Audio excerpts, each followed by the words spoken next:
কি একটা অবস্থা! কি হলো আবার? চারদিকে শুধু সমঝোতা আর সমঝোতা, সমঝোতার দেশ নতুন বাংলাদেশ। বর্তমান নতুন সরকার 2701 জন পুলিশ নিবে বাংলাদেশ পুলিশে কনস্টেবল পদে। তো বাংলাদেশে এখন কনস্টেবল আছে কয়টা? বাংলাদেশ টোটালি বাংলাদেশ পুলিশের সদস্য রয়েছে 2,15,000 প্লাস। তো 2,15,000 আছে, তো এনে যদি 3,000 মানুষও নেয়, এটা খুব বেশি না, নিতেই পারে। ভাই, এটা ইমার্জেন্সি নিতেছে, জরুরি ভিত্তিতে। যেখানে আমাদের কনস্টেবল 1,10,000 প্লাস আছে, সেখানে ইমার্জেন্সি এত লোক নেওয়ার তো কোনো মানে হয় না। আচ্ছা, এটা তো নর্মালি যে নিবন্ধনগুলো আসে, এটা ওই টাইমের নিবন্ধন না? না, এটা ওই টাইমে নিবন্ধন, এটা ইমার্জেন্সি নিতেছে আমাদের স্বরাষ্ট্রমন্ত্রী সালাউদ্দিন আহমেদ। এখন আমার প্রশ্ন হচ্ছে, আমি হলপ করে বলতে পারি ভাই, এখানকার যে লোকগুলো নিয়োগ দেওয়া হবে কনস্টেবল পদে, শতকরা 90% লোক দলীয়করণ পদ্ধতিতে এবং সমঝোতার ভিত্তিতে নেওয়া হবে।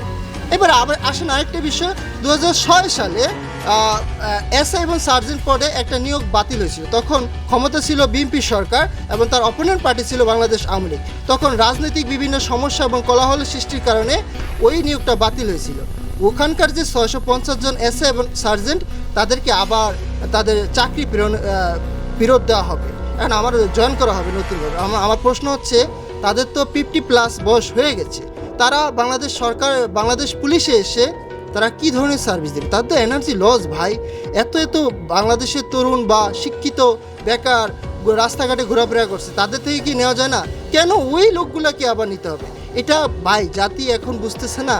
এটা আমি হলপ করে বলতে পারি যে এটা একটা দলীয়করণ পদ্ধতি এবং সমঝোতার ভিত্তিতে নেওয়া হচ্ছে। কারণ আমাদের জুলাই তো অলরেডি কেনাবেচা শেষ। আমাদের প্রত্যাশা ছিল কি? পরিবর্তন। আমাদের প্রাপ্তি হলো পুনরাবৃত্তি, এবং আমাদের জুলাইতে অলরেডি কেনাবেচা শেষ, সমঝোতার বাংলাদেশ।